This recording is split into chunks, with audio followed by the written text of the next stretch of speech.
Thank you for subscribing to the channel. It's much appreciated. And to those who haven't subscribed yet, it is much appreciated. Thank you when you get round to it.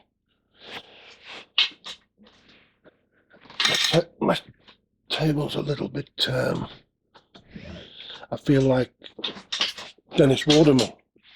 Sing the theme tune, if you're familiar with that at all.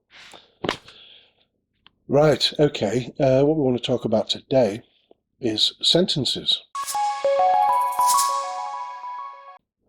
Now, we've talked about paragraphs, we've talked about chapters, and in a chapter we discussed how each chapter is a little story in itself as part of the bigger story of the book.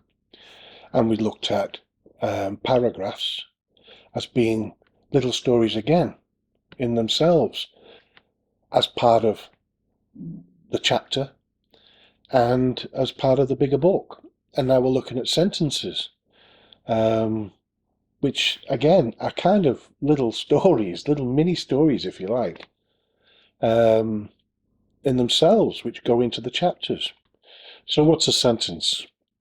A sentence is generally a complete thought, and it's broken down usually in two parts. So we have the subject, which is, let's say, for instance, I said, the dog went to the park.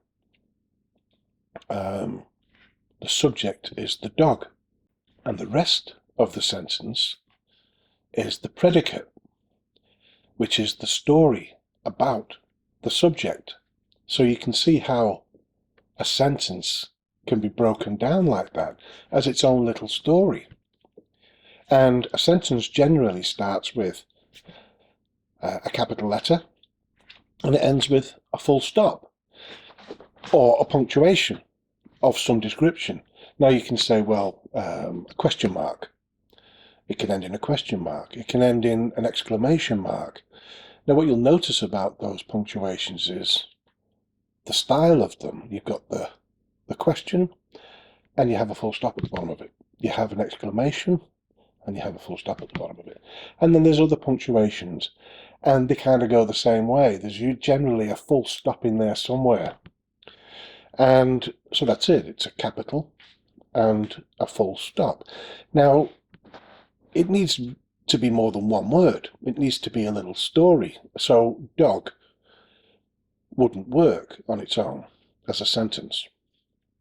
The dog went to the park is definitely a sentence. And you could say, well, the weather is nice today, isn't it?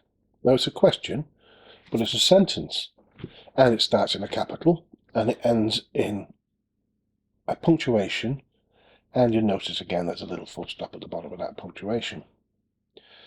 And that's the way to kind of look at it, to make it easy. And again, the subject is the weather, and the predicate is the rest of the sentence. So it's broken down into two parts, the subject and the story. And try to get that into your head. You can have it the other way around. You can have it's hot, the weather today, or something like that. You know, you don't have to have the subject at the beginning. You can have it at the end, or later on in that little story. So let's take children's books. You might work up from line journals and no content books, puzzle books, all that kind of stuff. And you may want to make your own children's books or short stories. And there may be a few hundred words or a few thousand words. And in a children's book, don't think because you don't need to know how to write, how to punctuate and everything else when it comes to making children's books, because you do. In fact, I think it's more important to be able to write and understand how to write when doing children's books than any other kind of book, because children are going to soak that in.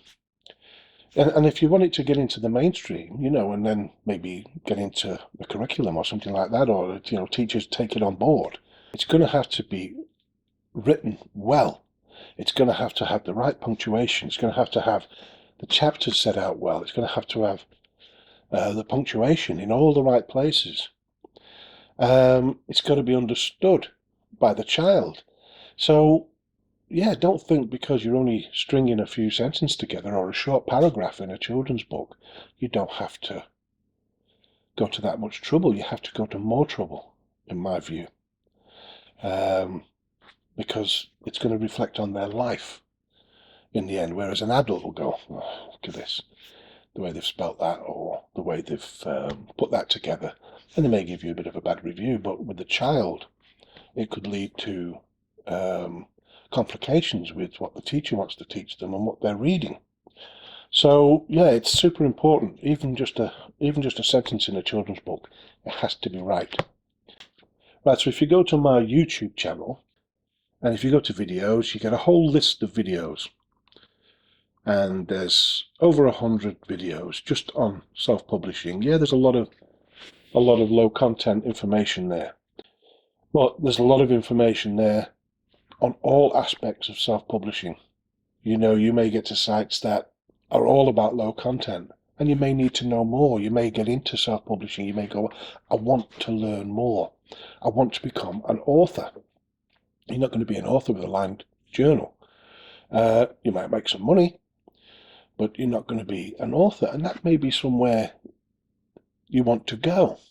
What you'll notice about this when you skip through is the different colours. Now these red ones are in a playlist, and if I click to playlist, it will show you the playlists here, and that is all about building this YouTube channel. And all these green coloured backgrounds are all about self-publishing in general.